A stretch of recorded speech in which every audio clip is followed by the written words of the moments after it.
It's a huge, huge honor and great pleasure for me to be with you today. This is my first time here, and I'm deeply delighted.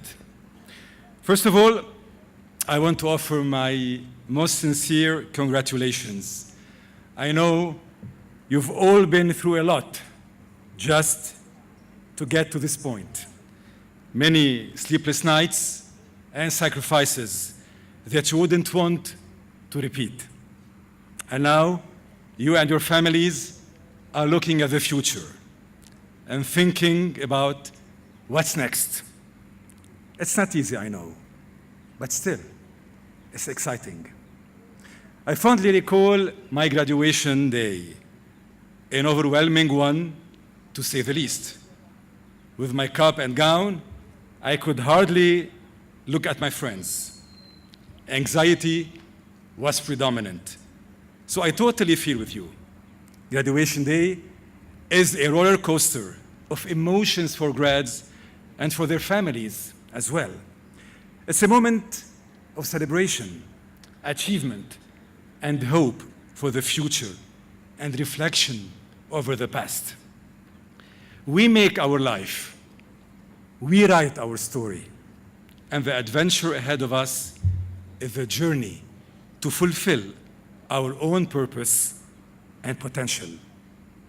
What lies behind us and what lies before us are small matters compared to what lies within us.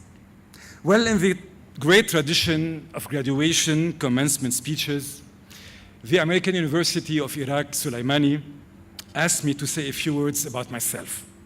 And that's tough. As a media personality who is constantly in the public eye, you might be surprised to learn I'm not used to talking about myself. In fact, all of my work has been focused on questioning people, getting other people to talk about themselves. We talk about their deepest motivations, their failures, their successes, their disappointments, and what gets them up in the morning. And in reality, there are usually more disappointments and more failures. I'd love to go back in time and ask a few guests from my talk shows what advice they would give you if they were to be here. What would the successful Iraqis from my shows, Iraqiyun, say to you? What would Rifat Jazirzi or Zaha Hadid have said if they were standing here today? Here is what Zaha told me. She said, the key to everything is education. And that education doesn't stop when you finish classes. In her view, the path to success comes from the learning, the hard lessons of life. But equally importantly, and I must stress this, don't count your lessons, count your blessings. Indeed, education is not preparation for life. Education is like itself. Someone once said, your education is a dress rehearsal for a life that is yours ahead. You lead it. Martin Luther King said, intelligence plus character, this is the goal of true education. Before I go on, let me tell you more about where I'm coming from, who I am, and what drives me and my path and choices. I'm a believer, and I believe in the fact that I'm going to make it. I always depended on myself, so I had no other choice. Maybe the tough start I had in life helped me get there, and it's why I'm standing here with you. Like maybe some of you, I lost my father, and I lost my father before I was born, and I learned to live without him. I used to look at the sky in the night, trying to spot him among the stars, until I lost hope. That day, I knew I needed to depend on myself only. If this is you, or you have faced great personal tragedy and loss, have courage in yourself, for you know the true value of life. And remember that healing does not mean the damage never existed. It means the damage no longer controls our lives. Don't let the loss define your own sense of possibility and your future. You have a very precious future. My own story begins a few years before the war in Lebanon, which came to break all the innocence and peaceful years. All my childhood and teen years, I lived the war. Actually, when the war in Lebanon started, I was 5 years old. Everything was about destruction. We witnessed terrible things. We moved houses many times. Each time we moved, I lost all my toys, all my albums, all my books, and all my friends. However, I still carry each and every memory within me. Everything was stolen, but I had a dream, even though I didn't know what that dream was. I was so fond of music, and I used to spend all my pocket money buying LPs. We had no CDs at that time. Then during university, it was still the war. Lebanon was divided, 17 communities, armies all over, checkpoints, kidnapping, bombs, assassinations, just like here. It is in that environment that I learned and I matured. We used to cross from the east to the west of Beirut to go to the American University. I remember the fear. Every day, we were so scared to make the journey. But making this journey made me who I am. For my first degree, I graduated in chemical engineering. It's hard to believe. However, I did it. But what I took with me from AUB was the wider value of education, discipline, curiosity, a strong work ethic, an open mind, and an openness to others. AUB taught me tolerance, compassion, the importance of dialogue, and freedom to say, to act, and to give back to the community. Those values shaped who I am today. It's because of these values we share that I feel so at home with you now. This style of education is the backbone of the region. The American universities in the Middle East have launched some of our greatest talent. It's this education that has enabled me to engage with a wide cross-section of societies, from billionaires to the poorest and some of the most disadvantaged people across the world. In fact, I engage with individuals in all the four corners of the globe. And in Lebanon, like you have here, we have always had many different refugees coming from the outside who we have had to learn to live with. I hope you are as proud of your democratic roots as I am.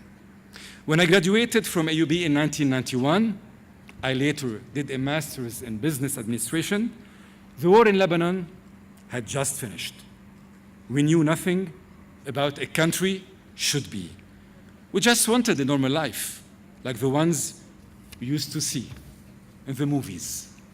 We were starting from scratch. And at that time, I had nothing. But I was rich in curiosity and ambition. I started exploring, attending conferences, exhibitions, and going to concerts. I bought books and started reading a lot. I had to reinvent myself. I started teaching myself about politics and reading all the different newspapers every day. There was so much to do, and I did it alone. Never underestimate the power of thought. It is the greatest path to discovery. I wanted to be different. It has always been my motto. My first job in the media was being a broadcaster on a French radio station. I was 18 years old. I was so persistent and so determined that I finally got the job. With my French crooner accent, I have invaded the homes of men and women in Lebanon, and I loved it. I love talking to people, igniting virtual friendships, sharing moments of happiness, sadness, loneliness, successes, or even the failures of the listeners. My voice became afterwards a trademark for advertising, and I adored doing them. Unexpectedly, I had an offer to work on TV and to present a weekly TV show. Me, TV? There was nothing compelling or appealing at that time. We had only one traditional public TV station. But I was cornered, and I said yes. The beginnings were ridiculous. I had to work a lot on myself. I love the contact with people, and did I practically everything you can in TV. I worked on sets with props. I learned to edit.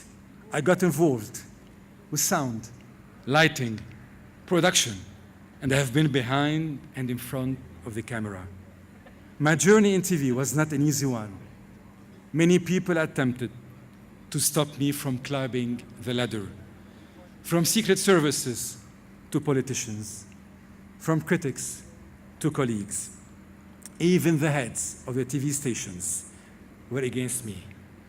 Jealousy is a major opponent to anyone's success. However, I never looked on that. Nelson Mandela once said, "May your choices reflect your hopes, not your fears." I followed his advice. During my 25 years on TV, I've been able to host the movers and shakers and the world's thinkers and doers on my own TV shows. My TV shows have always been independent. I have had to stand tall.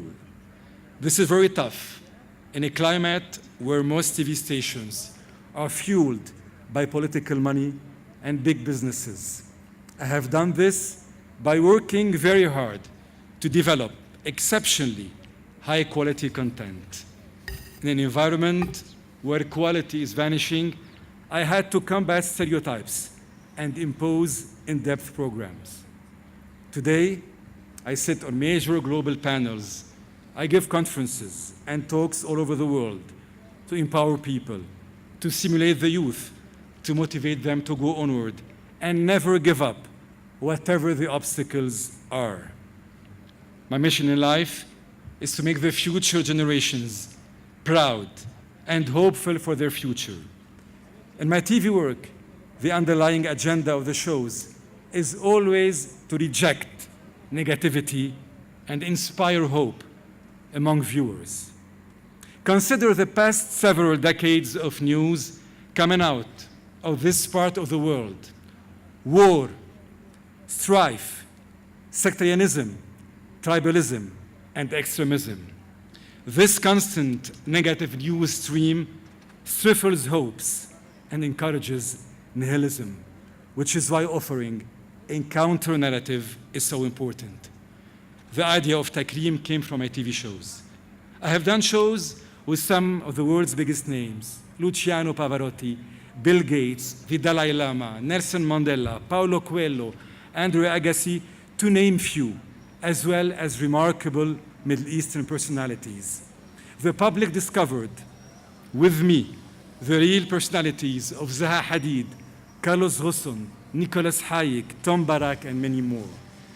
But I've always wanted to spot talent and feature unsung heroes who are not known to the public.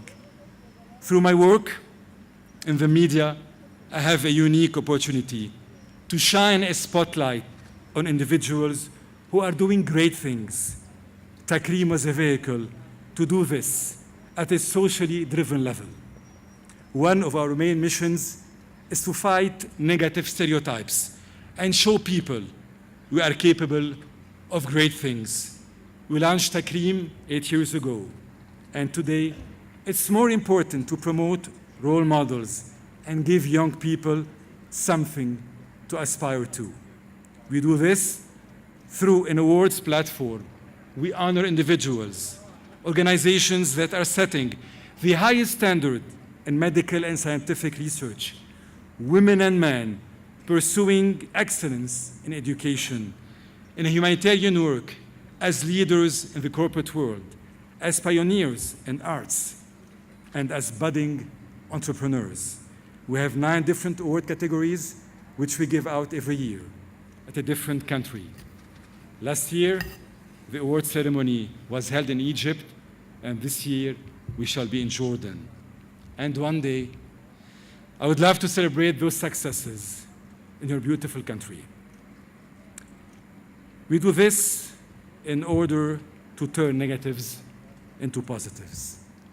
Distinguished guests, we need to be our own role models.